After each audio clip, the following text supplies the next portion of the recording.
Hello everyone, it's Jennifer and thank you for joining me today. In one of my recent videos, I made these earrings using some pipe chain from SilverSilk More. We're going to use that today. I used some pipe chain end caps. I used some bead or jump rings and also like a little twisted jump ring, and then a couple of lava beads from one of the Jesse James Beads mystery bundles that they have on their site. Today, we're going to make a bracelet matching this. And again, we're going to bring Jesse James beads back onto the mat. I have some gunmetal paperclip chain, and I absolutely love this. And I think this is probably maybe 2 or 3 orders worth. And then we're going to be using a couple of beads from that same stone mystery bead bundle. I was going to use the lava beads because they are nice and large, and I thought that they would be kind of cute somewhere, but I'm going to use them in another project. And so I used the 2 lava beads, small lava beads in the earrings, and now we're going to use these cool little kind of crystallized faceted beads, and there's 4 in the bundle. These 2 are this color. They have kind of a cloudy tint to it. The other ones are clear. So we're going to go ahead and use those in between. I was thinking of splitting up this gorgeous, I love these faceted beads. I got these from Nile, and I just love them. They're small. They're great to have on hand. And so we're going to go ahead and use those. So this is what I'm going to do. I'm going to have my end caps on the ends of my pipe chain. I'm going to have my paper clip chain that I cut down already. And all I did was take, I think this is probably about 5 3/4 inches. And then I just took into consideration the end cap as well as the wire, because I'm going to wire wrap. And I just kind of eyeballed where it could end, just so that, because I'm going to have jump rings, this is going to be on a jump ring, so it's going to be sticking out just a little bit like that, like so. And so I just eyeballed it. And again, if this is a little bit longer, because if you look, the links are long, you can't really cut a link in half, right?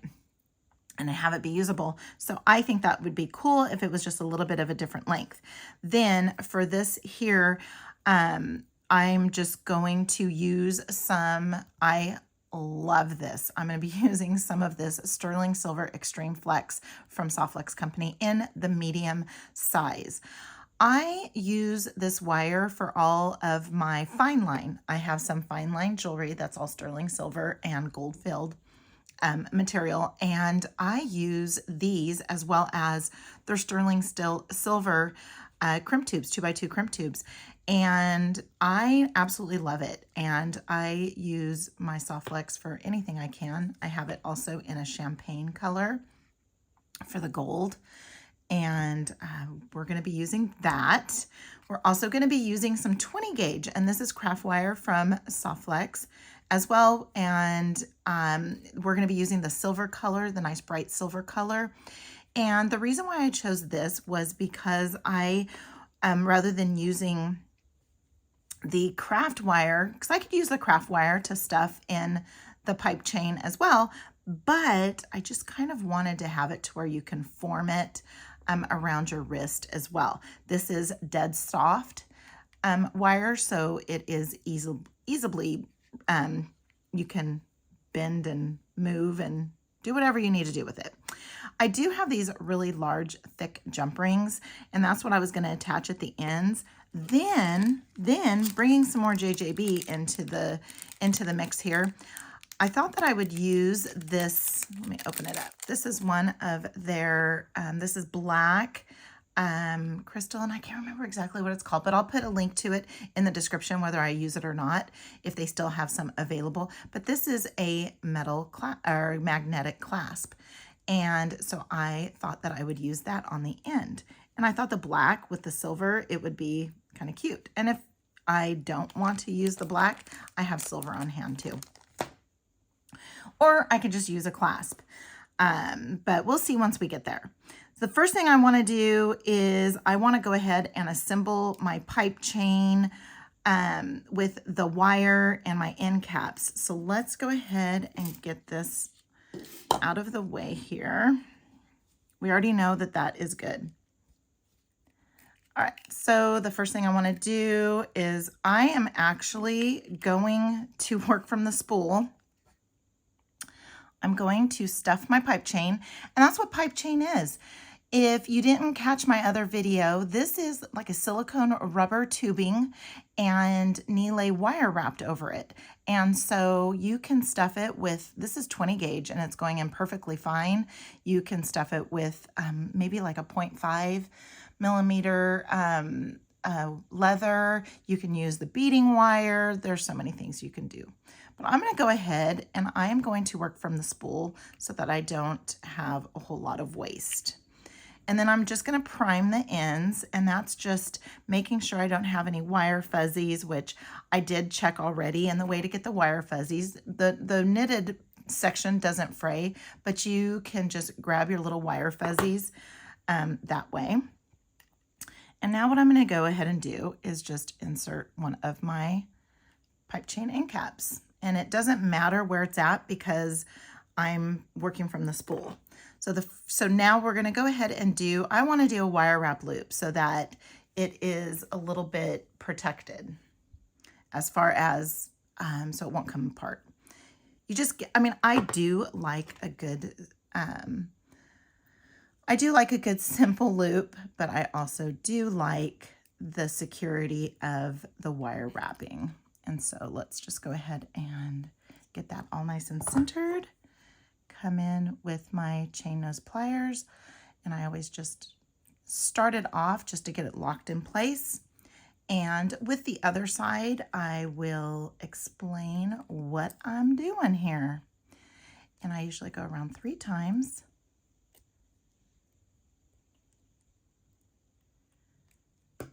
Okay, then we'll come into the back with our flush cutters, give it a little bit of a trim, and then I will tuck in that little tail using my chain nose pliers. Just tuck that in so it doesn't poke out. All right, so now that we have that all nicely, and you see how it bends? You could just bend it any way you want it. And so it'll be pretty cool with the bracelet. Let me just make sure I have everything all tidy in there. Now what I'm going to do is I'm going to come over to this side, and I know that I'm going to need about this much, probably more. I mean, probably less, but yeah, so now let's go ahead, and I'm just priming it. So I'm just kind of running it around my fingers so that the wire is snug up against the tubing. And then I'm going to go ahead and just slip that on. And I want my loops to go in the same direction. And so we're going to go this way. And I don't need a long neck, so I'm just going to go just a hair above the tippy tip because this is 20 gauge. For 22 gauge, I go to the very tippy tip. And I'm going to come in with my round nose pliers and go ahead and form that wire over the top barrel. My palm is facing me. Now what I'm going to do is I just released the pliers just so slightly while I was holding on so that I kept in my same place. And now my palm is facing the table, and I need this tail to be going out this way. So I'm just going to push it to the back. And when you look at that, it is not centered at all. But all I have to do is just roll my wrist and I get that centered. I'm going to come in with my chain nose pliers, and I'm going to put my chain nose pliers over the loop, not where the metals cross, just at the loop. And this is long enough to where I can just go ahead and wrap it with my fingers too. I do prefer pliers because then I feel like I have a little more control. But with using this wire, the dead soft wire, it is really easy to work with. And give it a trim. And then I'm going to come in with my bent chain nose pliers, and I use my bent chain nose pliers because of the angle. If I had regular pliers, I would be kind of a little awkward out here, and it's just easier. It's just a better feel to have the bent chain nose pliers and then tuck in just that little itty bitty nubby that's sticking out. Okay, so now we have our pipe chain component. We have our paper clip chain component all ready to go. Now let's go ahead and start working on this one. And what I did in the earrings was, what I did was I made these little jump ring nests. And I learned this from Kelly with Kelly's Bead Boutique. And I just feel like it adds just a cute little touch. I mean, you could just add your jump rings on top of each other, but it does just kind of add a little bit of texture to it to where it looks like there's more jump rings than not. And so I already made a nest using some smaller jump rings that I want to put in between the beads. And I'm thinking that maybe I might just want to use one bead.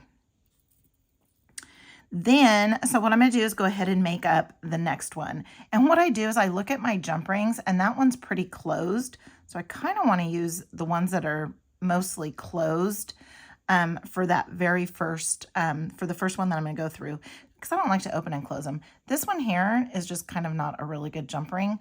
It's way overlapped. And I have no idea where I got these, but these are small. So I'm going to use that one to open up and to close because it's going to close kind of wonky. I'm going to have to distort the circle a little bit. And so let's go ahead and get that. So those are sitting like this. Okay. So now what I'm going to do is I'm going to take the third jump ring. I'm going to get that opened up. And what I want to do is oh, that's perfect. So now they're sitting on top of each other. I want to put my jump ring in through both of them and then close them up. And what this is going to do is this is going to kind of be like a spacer end cap. That's how I'm going to use it. Now what I want to do is I kind of want to see how long it needs to be. So I'm going to go ahead, and I know that this here is going to attach to jump rings at the end. Let's see if I can get it just a little more straight. There we go. And let me get where the end is. I guess it doesn't matter, but so I want to have, because this right here is going to be a little bit more than what my wire guard, actually it's probably going to be about the right size, the length of where my wire guard and my crimp tube are going to go. So I'm going to start about here, right at the base, and just kind of go from base to base.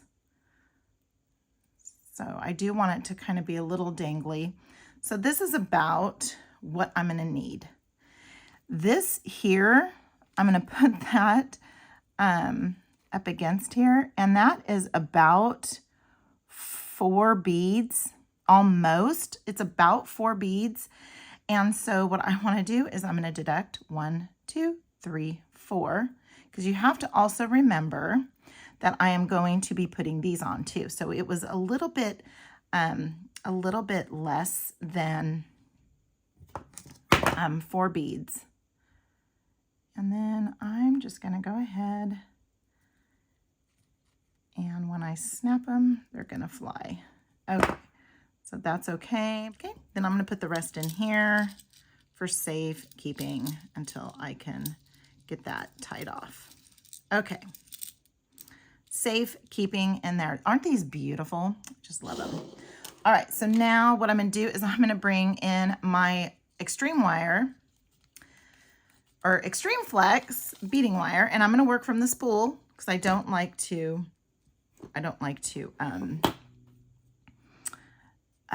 waste. Well, I mean, nobody does like to waste at all, but I try to minimize it. Now I want to go like halfway to where I can put this. So there's 5, 5,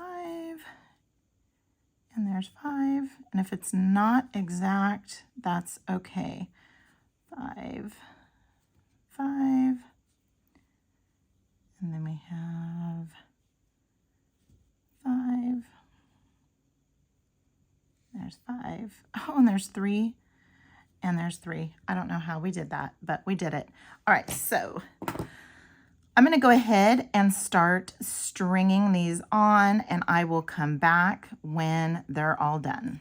So we're at the halfway point now. So now I want to go ahead and add my little beds of, I want to add my bead, and I need to add my little beds of jump rings. And so now I'm going to go ahead and go right through the center, making sure that I have all of them there in between, and I do. And I'm going to go ahead and add this here, and it kind of just provides a little bit of a like a bead cap sort of. Okay, and so then I'm going to add it to the other side. Then I'm going to go ahead and continue stringing on this other end, and we will come back when I'm all done. That's what it's going to look like. Okay, so we're now down to the end, and I love this. I love this just as a single strand. It's so pretty. So if you want to make this as a single strand, you can make this as a single strand. Let's go ahead and add our crimp tube, and these are from, like I said earlier, from Softflex Company. These are sterling silver. They have sterling silver, they have copper, they have gold filled. So I use the gold filled and the sterling silver for my fine line, and I love them. I just love Softflex Company. They're here in California, and I just feel a little bit of a kinship with them, being here in California. All right, so now let's go ahead and I just pass that through the other side. I want to make sure that my beading wire is in the groove or the channel of that wire guard. And even though this is a really strong wire, for me, it's fine. But as far as if I'm going to be selling it or giving it away as a gift, I do add the wire guard just because I feel like it does protect that precious wire a little bit more. So now what I'm going to do is I really don't like the wire guards sticking out like that. I feel like it takes length from a gorgeous bracelet. So I just come in with that top notch of the crimping pliers, and I just close it off. I just close it off because then look, I just added a little bit of length. And also too, it just kind of tapers down nicely into that crimp tube, and I just like it. And so I just go ahead and use that front end. And the reason why I use these rather than a crimp, like a chain nose plier, is because I want to keep it rounded, and with that top notch it's rounded, and so that's why I do that. Now my wires are separated underneath inside that crimping plier, and now with the bottom notch I'm going to go ahead and give it a little bit of a squeeze. And what that bottom notch does is it looks like a heart. It looks like we have a heart in a circle. And what it does is it separates those wires. So if you look here, hopefully the focus is right. I never know the focus until I go in and edit. And so it separates the wires. Now what I want to do is I want to come in with that top notch that I used for the wire guards, and I want to just close that off. And what that does is it closes it off nice and neatly. Now, what I'm going to do is I'm going to go ahead and give it a little bit of a tug test. And how I do that is I put my thumbnail and I just start pulling. And I do this with my fine line as well because I don't want anything to come apart. Now, if I could fit the wire back through the very first bead, I will, just because I feel like it sits nicely up against that crimp tube a little bit better.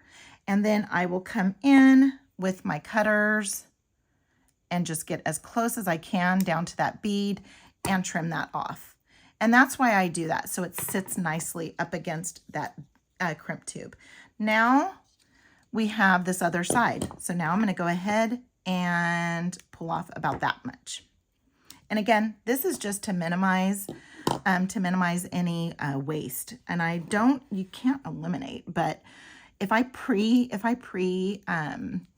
cut my wire, I'm not really good at that. I'm not very good at that. And so I end up wasting a bunch. So let's go ahead and slip on that crimp tube and then add our wire guard. And then we're going to go ahead and pass it back through the other side of the wire guard. Okay, then we're going to go ahead and pass back through the crimp tube and that very first bead. And I like it on this side, passing through the first bead, because then I feel like I have a little bit more room to work with. Okay, so check out the wire guard. I want to close that off a little bit, and I'm just going to give it a little bit of a squeeze. Then I'm going to go ahead and just kind of tug and pull, and that is perfect. It's not loose, but it's not tight. So as you can see, there's a little bit of slack, but that's what I want. I want a little bit of slack. So now let's go ahead, and I want the slack to be down towards the bead, making sure that my wires are separated and that my crimp tube is under that back channel. And now go ahead and close that off. Give it the tug test, and it's not going anywhere. I come in and get as close as I can to that bead without trimming the other side.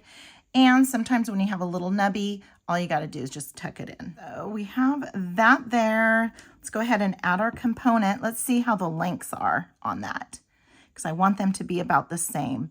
And they are. Look at that. That's the joy of using small beads too. Because if I was not exact and I'm using the big chunky beads, I would either be really short or a tad longer than what I wanted. So using the smaller beads when you're doing a stacked bracelet like that works out really well. And then let's go there. They all line up perfectly. So let's go ahead, and these are really thick, large jump rings. And I chose the larger ones just so that they would flow, plus the size lower that I had, I don't know, I felt like it was a little too low. So let's go ahead and do this. Let's go ahead and do this. Do that, and then we'll add one. We'll add one side of that, magnetic clasp. There we go. And I think I like the black. I think the black really does well. Now, when you are opening up your magnetic clasps, especially one that's a little bit larger like this, pulling them apart, you can do it. Don't get me wrong, you can do it. However, though, that's not closed up very well, is it? Let's just try that again. Okay. So now the way I was taught to separate my magnetic clasp wasn't to open it up like this. It's almost like when you think of opening a jump ring, you just slide it. Oops. And you just slide. You just slide. And it's so much easier than trying to, I mean, it does happen, don't get me wrong, but sliding it is just so much easier. All right, so let's go ahead and take that end off. And now what I want to do is I want to lay this out so that I can be sure to grab it in the same order. So let's do this, let's do that. And if you want, you can always braid it a little bit or whatever, but I don't want to. I want it to go exactly in the same order. All right, so it's going to go, and I don't want it to be all twisted either. So it's going to go like that. So you just kind of have to find the natural flow of the piece. Let's go here and here. Okay, then, oops, he just wants to go onto that other side. Let's slide him off add him there. Let's go ahead and come in with our bent chain nose pliers and get that locked in place. And that did lock in place. Now what you have, you get all the metal around. Now, so when you look at this, you're like, that's not a real flowy bracelet. However, though, if you bend, and there we go. And I would put this on, but it's a lot smaller. I made it for someone that has a smaller wrist than I have. So this is what we have, and it's going to go perfectly with those earrings. And again, we used some some soft flex, extreme flex in the sterling silver, some of their crimp tubes. We used their craftwire. And then we also used some of those stunning end caps, the pipe chain end caps from SilverSilk More, as well as some of their pipe chain. This is just a bundle that I had bought that has a bunch of different colors. So I have an antique white, I have the hematite that I used, and then this one here I think is bronze, and just so stunning. I love all three of those together too. I'll put links in the description below. Oh, can't forget my beads. This bead here came from Jesse James Beads in one of the bundles that they have. And these beads here came from Nile. They were extra in one of his kits that he had available. So be sure to jump on over to Softflex Company YouTube channel, which I will put a link in the description, the Jesse James Beads YouTube channel, which I will add in the description, as well as the SilverSilk More YouTube channel that I will also put in the description. And be sure to give this video a huge thumbs up if you like it. Comment. I love to see what everybody has to say, and subscribe.